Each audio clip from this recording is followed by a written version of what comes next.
guru kami yang Arya Bante Wiladi Matera, yang luhur Samanera, dan para romo dan segenap keluarga almarhum Bapak Suwito.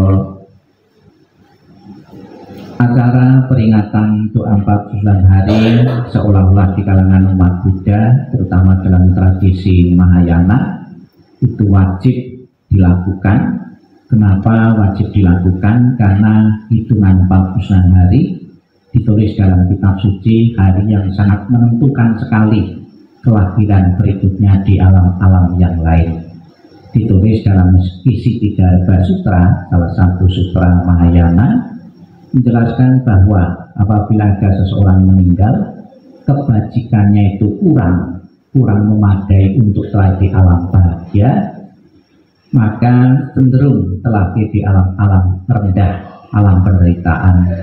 Tapi sekalipun kebajikannya kurang, namun selama 49 hari itu ada kepedulian dari keluarga yang ditinggalkan dengan mengirim doa dan pelimpahan jasa, maka arwah yang meninggal pun terbantu untuk kelahiran di alam berikutnya.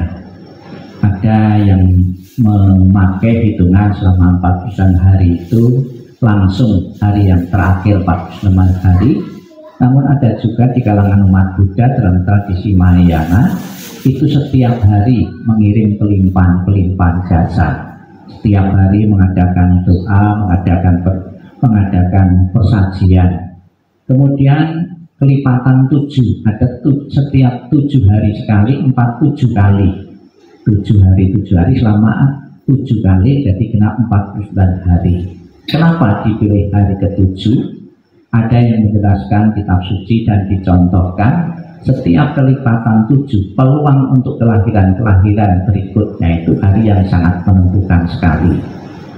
Ya, ada yang menjelaskan juga selama 49 hari itu arwah itu masih berada sekeliling rumah. Karena apa? Karena kemelekatan yang begitu kuat dengan keluarga, dengan apa yang pernah dipunyainya, sangat melekat sekali.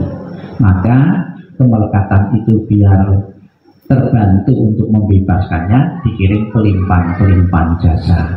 Bahkan ada seorang biku yang karena kemelekatannya itu terlahir di alam-alam rendah. Contohnya ada seorang biku habis dikasih jubah, belum sempat pakai jubahnya sudah terburu meninggal, terburu mati. Akibatnya karena melekat terhadap jubahnya, kemudian hidup sebagai kutu yang ada di jubah tersebut. Nah, rencana begitu seandainya meninggal, jubahnya kan mau dipakai atau dikasihkan yang lain. Kemudian Sang Buddha melarang, jangan dulu, nanti nunggu 7 hari. Nah, setelah 7 hari dikasihkan. Kemudian ada salah satu murid mengatakan, loh, kenapa Sang Buddha menyuruhnya kok setelah 7 hari? Perlu kamu ketahui ada seorang biku yang lain sebagai kutu yang punya jubah itu yang melekat sekali terhadap jubahnya. Apabila dalam 7 hari itu kamu ganggu, dia akan menderita sekali, ya, itu. Kemudian cerita yang lain, ada seorang ratu namanya Ratu Kema, ya. Sekalipun kesehariannya itu melakukan kebajikan, namun detik-detik terakhir itu ingat terlintas ya pikiran hal-hal yang jelek. Sebagai akibatnya terlahir di alam-alam rendah. Jadi karena kemelekatan dan juga karena pikiran-pikiran yang tidak positif, ya, itu akan membawa seseorang terlahir di alam-alam rendah. Bukan berarti telah terlahir di alam rendah tidak bisa kembali ke alam bahagia, tidak demikian. Biku tadi cuma terlahir selama 7 hari, terus sebagai kebajikannya dia terlahir di alam berikutnya. Demikian pula Bapak Ibu saudara sekalian, pada hari ini 49 hari, apabila almarhum masih ada kemelekatan terhadap hal-hal yang pernah dipunyainya, semoga dengan pembawaan doa, bukan sekedar doa sebetulnya, yang lebih penting adalah pemaknaannya. Tadi kita bacakan Sincing Sutra Hati, kekosongan dari tidak ada menjadi ada, kembali tidak ada, itu kan kekosongan. Kalau orang masih melekat, masih bersikukuh, ya, masih melekati apa yang dipunyai. Dan juga kita bersama-sama membaca Amito Ching tadi. Di dalam janjinya yang ke-18, Buddha Amitabha mengatakan, barang siapa menyebut namaku, mengulang namaku dengan penuh keyakinan, dan berharap untuk terlahir di alam surgaku, aku akan menjemput arwah itu dan menempatkan di alam surga suciku. Maka kenapa di dalam tradisi Mahayana, terutama buku Amito Cing itu betul-betul sering dipakai, yang sering dipakai di dalam acara-acara kematian.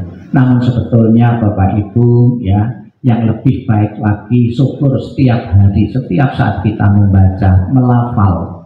Bahkan ada sebuah indikasi di antara aliran-aliran agama Buddha nanti yang paling bisa bertahan itu aliran Amitabha ini, karena mudah bisa dilatih siapapun.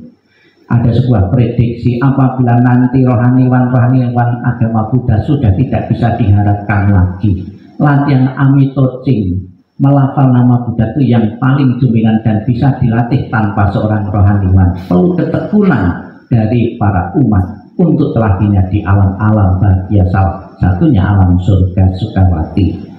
Kemudian di samping kita memberi rasa hormat dengan memanjatkan doa-doa, juga mempersembahkan persembahan makanan yang ada di altar ini. Sekalipun ada istilah kata persembahan persajian, namun tetap utuh sampai selesai nanti juga tetap utuh ya, buahnya, kuenya, namun tetap mempunyai nilai manfaat bagi almarhum dan juga manfaat bagi yang mempersembahkan. Almarhum merasa diperhatikan, sekalipun saya sudah pergi 49 hari, anak-anakku tetap memperhatikan apa jadi kebutuhanku, anak aku tetap melayani, tetap hormat, terbukti dengan memberi kiriman makanan ini, dengan diberi persajian, diberi persembahan makanan, lebih-lebih yang menjadi kesukaannya akan menimbulkan roh itu bahagia, dengan perasaan bahagia yang dimiliki, yang diciptakan sendiri akan mengkondisikan telahnya di alam-alam bahagia. Itu manfaat bagi arwah yang meninggal, yang masih hidup sebagai ungkapan bakti ya. Kalau ketika beliau masih hidup, kita bisa secara langsung memberikan makanan minuman menjadi kesukaan beliau. Alangkah bahagianya dikasih makan langsung dimakan, langsung diminum. Dengan meninggalnya beliau bukan berarti keluarga tidak mempunyai kesempatan lagi untuk menyatakan bakti dan hormat. Tetap di samping doa pelimpahan jasa, juga di hari-hari tentu ngirim atau menyajikan sajian-sajian makanan ini, dan juga makanan-makanan ini sebagai bentuk emosional kita antara yang hidup dengan yang meninggal ya. Kemarin ya, beberapa hari yang lalu saya berkunjung di rumah umat, di depan altar leluhur, altar istrinya, di depan foto itu ada pisang ya, pisang tapi diprotoli gitu, pisang. Kemudian pisang itu, terus saya tanya tuan rumah, itu kok pisang biasanya kalau pisang habis dipersembahkan kan diambil dengan piringnya, ini kok diprotoli satu persatu di altar itu? Katanya biar ingat istri saya terus, waktu hidup saya sering makan bersama, sekalipun istri saya sudah meninggal, depan fotonya dikasih pisang, diambil satu persatu biar hari makan, menjaga ikatan emosional dengan orang yang telah meninggal. Di samping makanan, menjaga ikatan emosional yang telah meninggal itu dengan bunga ya, kembang. Maka ada kekuburan itu menabur bunga, itu sebagai ikatan emosional hubungan kita dengan yang telah meninggal. Semoga rasa bakti yang tinggi dari putra putri beliau pada hari ini, peringatan 49 hari, dan berharap almarhum telah di alam bahagia, alam surga Sukawati maupun mencapai pembebasan, benar-benar menjadi kenyataan. Dan setelah saya di alam bahagia memberikan doa restu kepada keluarga yang ditinggalkan untuk bisa melanjutkan perjuangan dan harapan-harapan hidup yang belum sempat terwujud. Selamat jalan almarhum Bapak Suwito, semoga jalan yang paling terang dan lapang. Sadu, sadu, sadu.